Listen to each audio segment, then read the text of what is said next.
Good morning, how are you today? Really tired. Oh, how much sleep did you get? Only about 5 hours. How long has this been going on? A few weeks or so. I've been really busy. Seems to me like you could have sleep deprivation. Huh? What's that? Well, sleep deprivation is when someone fails to get enough sleep. Obviously, the amount of sleep varies in each person, but on average, most adults need about 7 to 8 hours of sleep, but unfortunately, it was found that in 2013, the average was 6.5 hours, while 5 hours sleep was also very common. Teenagers need a good 9 hours of sleep, but they are also getting around 5 hours. University students are especially prone to sleep deprivation, but most likely due to the irregularity of their sleeping habits because of courses, studying, and social events. It was found that only 11% of university students were getting a good quality of sleep. 73% are having occasional sleep problems. But this age group should be getting around 8 hours of sleep in order to learn. So REM sleep is when our eyes move quickly in different directions, and when we would typically have dreams. It is also important for consolidating information, and as our brain is essentially awake and thus increases neuroplasticity. REM sleep happens multiple times a night, but a large proportion of REM sleep occurs towards the end of the night, so getting less sleep would decrease our ability to remember new things. It's been seen that sleep-deprived students perform significantly worse than students who regularly get a good night's sleep. In addition to academics, our physical and mental health is greatly affected. That's why it's so important for people to be informed about how not getting enough sleep really affects our whole life. We'll help you understand even more about sleep deprivation and how you can avoid it. So what exactly happens to us cognitively when we're sleep deprived? But before we get to that, we have to clarify some things. There are actually two types of sleep deprivations: total sleep deprivation and chronic partial sleep deprivation.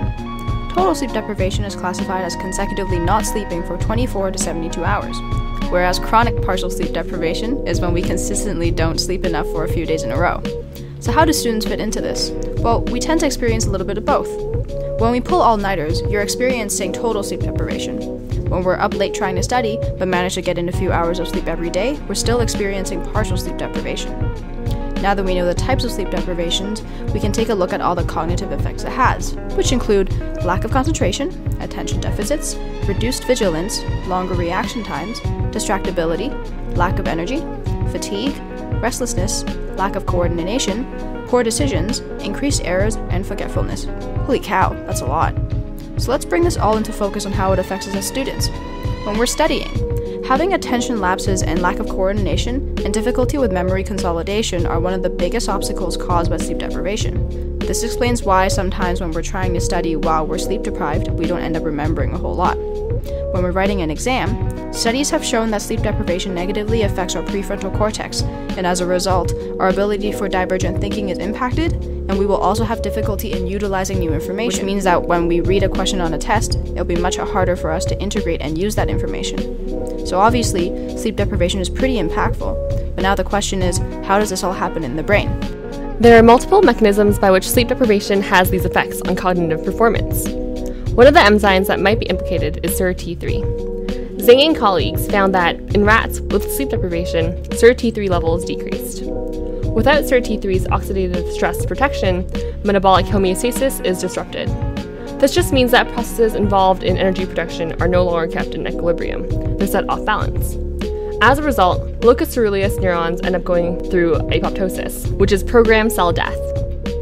This area of the brain is important for a lot of things, such as regulating arousal, attention, memory, stress, emotions, and cognition. So, locus coeruleus neurons dying is a big deal. Another proposed mechanism for why getting a good night's sleep is important is a clearing out of the brain's waste during sleep. Cerebrospinal fluid, or CSF, is the clear and colorless bodily fluid found in the brain and spine. Illiff and colleagues found that, via imaging, in living mice, CSF flows along the outside of your brain vessels, from the surface of your brain all the way through, to clear out the metabolic waste between the cells. In fact, the brain cells will shrink to allow CSF to flow through. Importantly, this process only happens when you sleep. When you don't sleep enough, this process doesn't happen properly, and as a result, waste will accumulate in your brain, potentially leading to diseases like Alzheimer's. More directly applicable to us, there is also research showing the metabolic effects of sleep deprivation in humans. As some of you may know, or not know, the brain is one of the organs that uses the most sugar in the body. Thomas and colleagues performed a study where they injected participants with a radioactive marker, which is a molecule that can be detected when it's inside the body, that was essentially a version of glucose, the primary source of energy for the brain. Then, The participants were subjected to 84 hours of sleep deprivation, and they were scanned before the sleep deprivation and every 24 hours during the sleep deprivation. As it turned out, after only 24 hours of sleep deprivation, the basal rate of glucose metabolism by the brain decreased across the entire brain. This means that the whole brain did not function at the same level as it would have when the participants had a good night's rest. In addition, there were markedly stronger decreases in glucose metabolism in the specific areas of the thalamus and the prefrontal and posterior parietal cortices. Can you guess the kicker? All three of these areas are related to attention and wakefulness. The thalamus especially is involved in the regulation of your consciousness, your sleep, and your alertness. It also has another very important function. It relays the sensory and motor signals of your body to your cerebral cortex. Think about it. If a major brain structure involved in your perception of the world, and especially of your perception of your own motion, has a decreased glucose metabolism rate, then it would not function at its normal capacity and would cause you to make mistakes with your perception and motion. This is a physiological reason as to why sleep deprivation can be especially dangerous when you're driving on the road. While the neurochemical and physiological basis for sleep deprivation are numerous and not fully well understood, it is clear that sleep deprivation is a serious problem that has profound social implications. In a society where 1 in 5 adults do not get enough sleep, cognitive performance is not at an optimal level. Academic performance is negatively affected in university students due to lack of sleep, which causes increased errors, forgetfulness, distractibility, and poor decision-making. Creativity to develop solutions to complex problems is also reduced. Individuals who sleep less than 5 hours per night have a 50% likelihood of being obese because lack of sleep causes the release of the hormone ghrelin. Ghrelin increases the body's cravings for carbohydrates and sugars. Increasing uptake of glucose and decreased glucose metabolism, as mentioned earlier, causes glucose to become a dominant part of the vasculature. This can lead to glucose intolerance and type 2 diabetes. Sleep deprivation has also been associated with an increased risk of high blood pressure and heart attacks. Sleep disruptions have been found to precede or exacerbate certain types of mental illness. For instance, young adults who have high predispositions for bipolar disorder already have a sleep abnormality before a clinical diagnosis of this disease. Increased incidences of all these health conditions can be a healthcare burden to society. Daytime sleepiness, one of the most common effects of sleep deprivation, increases the chances of car accidents. As mentioned before, this is due to impaired reaction time and ability to keep in one's lane. The level of sleep deprivation seen in young adults is correlated with statistics of young drivers involved in sleep-related crashes. Depending on the seriousness of the crashes, these events can take a toll on the healthcare system. In the US, these accidents have an annual economic impact of about $50 billion. As previously described, we have discussed the cause, results, and social implications of sleep deprivation. Usually, it can be resolved with sleeping more and going back to the normal sleeping schedules. However, regardless of the programs the students are in, they will most definitely face sleep deprivation sooner or later. Whether it is caused by unfortunate scheduling, procrastination, or some other reasons, most people state that there are no alternatives to instantly fix it except to prevent it with proper planning.